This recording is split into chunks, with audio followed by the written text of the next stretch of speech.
Hello and welcome to the next economics revision podcast for Pigott School students.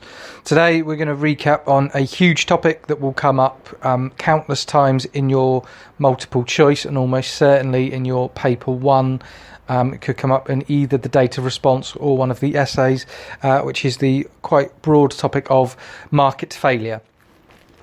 Market failure, the definition, is where the market fails to allocate resources in the most efficient manner.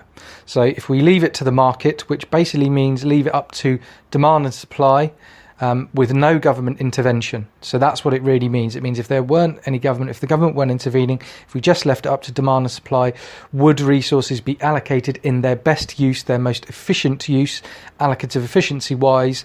Market failure tells us no. Remember, there are various different types of market failure, and I'll go through each one by one. So the first ones we have are merit and demerit goods. So merit goods are goods that are good for us. So eating fruit is one of the best examples of merit goods. But you could also argue, we've had questions in the past in exams, things like artistic events, so libraries, cultural events, they are merit goods because they are good for us, enhance our minds, that kind of thing. Demerit goods are things that are bad for us. So these are the things that demerit goods, smoking, eating junk food, they're things that the governments are going to want us to stop. Merit goods are things that governments are going to want us to encourage to consume more of. So they will be provided in the free market, merit and demerit goods, but not in the correct quantity. So merit goods are going to be under-provided by the free market, demerit goods are going to be over-provided by the free market if the government did not intervene. Big crossover with those two are our externalities. So you have negative and positive externalities, and the key difference is they affect third parties. So obviously negative externalities affect third parties in a bad way, positive externalities in a good way. And the market failure here with positive externalities, which sometimes students struggle with, the positive externalities are under-provided, the negative externalities are over-provided. And because they're externalities, basically on the bad side, the person committing the externality on the third party isn't paying for it. So they're not paying for the damage they're causing. And on the positive externality side, they are underprovided because the person providing them or the company providing them are not being rewarded. So they won't provide them as much. With externalities, you have positive and negative in consumption and positive and negative in production. So in production, that would be a company providing a benefit to a third party. So the best example of that is probably research and development overspills.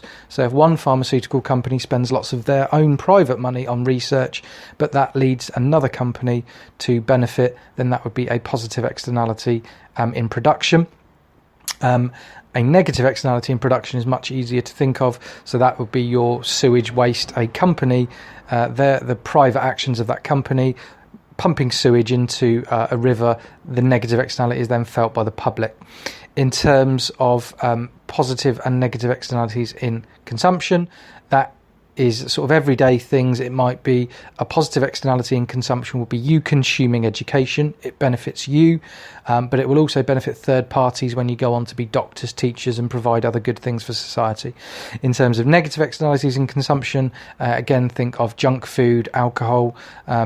You've got the negative effect is on the third party of you providing antisocial behaviour if you're drunk, or hogging NHS waiting rooms because you're obese. Okay, the externalities diagrams, I won't talk through them to too much extent, but remember with the externalities, you really need to know those diagrams. It will definitely come up. So with the externalities diagrams, you've got your marginal private cost and then your marginal social cost.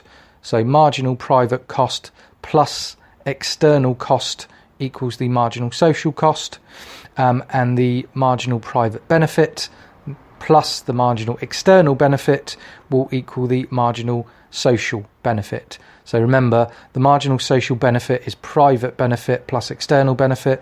The marginal social cost is private cost plus external cost. So that external cost is the bit to the third party. That external benefit is the bit to the third party. Whereas the private cost and private benefit is just the benefit and cost to you as an individual if it's in consumption, or to the company in terms of benefits and costs if it is in production. And on those diagrams, you need to know the difference between the marginal private optimum and the marginal social optimum. So the marginal private optimum will be where the two private curves meet. So that will be where marginal private cost equals marginal private benefit. That is obviously ignoring the external costs and benefit.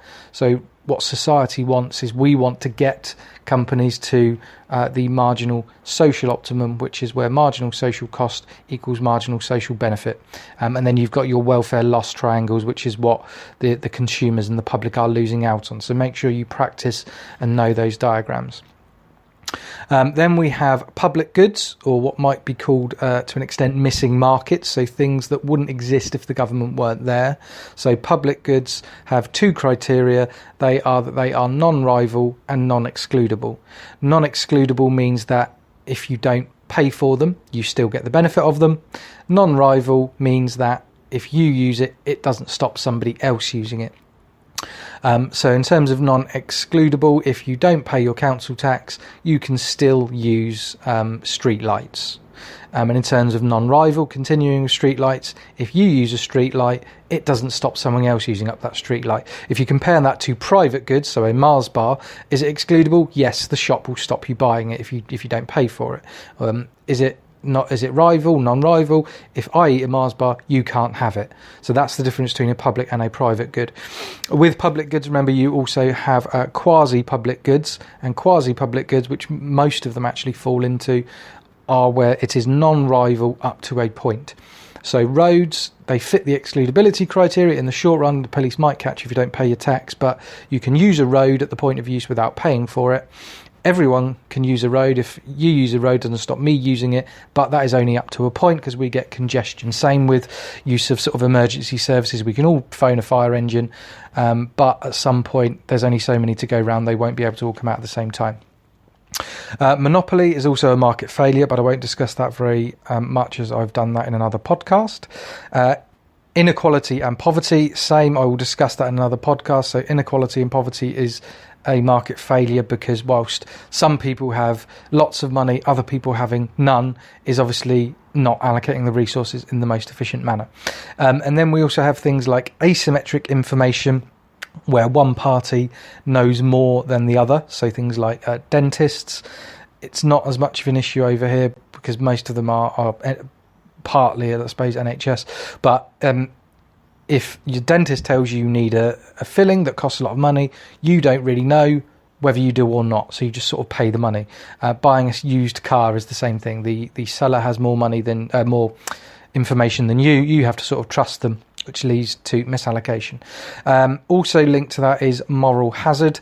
So remember, moral hazard is where people take undue risks because they know there's some kind of insurance, some kind of protecting them. So that the fall of Carillion last year, the banking crisis in 2008, those companies took unnecessary risks or too much risk because they knew that the government were going to bail them out.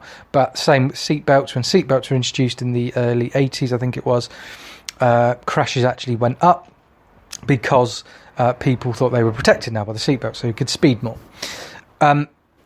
Right, now in terms of the solutions, we have learnt our STRIPS acronym. So the solutions to our market failure are these 6 things. So you can subsidise, tax, regulate, provide information, pollution permits, or state provide. So subsidies are sums of money given by the government to producers or consumers to basically encourage consumption of something. So obviously that would be your positive externalities and your merit goods. Obviously when evaluating that, you've got government failure, which we'll get onto in a sec, as well as the cost to the government, and then you can link it macro-wise to budget deficit. But you've also got sort of government myopia, which is basically the government will give subsidies to pet projects that they like, that maybe benefit their constituents, getting them voted back in rather than the correct things. We've then got tax. So tax is obviously mainly used for negative externalities and demerit goods. It would shift your supply curve to the left, and it puts the costs of producers up, so therefore they're less likely to produce it. Downsides with that, again, government failure. Will they get the level right? Have they got enough information? But also tax depends on the elasticity. If it's inelastic, it's not going to have that much of an effect. Regulation covers lots of things. So regulation we've got in terms of age restrictions, banning things, so banning particular adverts, but it could also be used in a good way. Regulating that you must do 2 hours of sport per week at school is ensuring merit goods, and you've also got minimum and maximum prices in that, so making sure that a price is above equilibrium if it is a minimum price on negative things, so minimum price on alcohol, but a maximum price could also be used put under equilibrium for positive externalities and merit goods such as rent, so ensuring people can afford it. Information can again be for good or bad, so to encourage the 5 a day positive eating information, but equally it can be the pictures on cigarette packets of people's lungs that after smoking to deter people. So information can be used either way. One of the main ways to evaluate that is basically it can be ignored. Pollution permits. So your pollution permit works by allowing an industry and firms in that industry to pollute a particular amount. And then if they don't pollute to the full extent they're allowed to, they can sell off some of that in inverted commas spare pollution, and that spare pollution will then go to a less efficient firm, but they obviously then they have to pay for it, so it costs them more money. So that is a way of what is called internalising the externality. It's making the market work because you are making pollution scarce, so then people have to buy it and there's an incentive to get it down. And then there is state provision. So state provision is where the government just provides it. So that is usually for your missing markets, your public goods, street lights, lighthouses, roads in terms of quasi-public good. But the obvious downside here is that you've got a cost to the government linked to budget deficit, and lots of these things might be long-term, so it might take a lot longer than usual. In any question about market failure, you should always mention government failure, and link that government failure is where the government tried to fix the problem, but they make it worse, basically. So their intervention means that they've made things worse. It isn't as good as it was. But also always explain that government failure and apply it to the actual topic that you've got. And what government failure is it? Is a government failure due to lack of information? Is the government failure due to admin costs? They have to oversee it. Is it the government failure of unintended consequence, where they've entered a market with good intentions, but actually something worse has happened? So, for example, a minimum price on alcohol.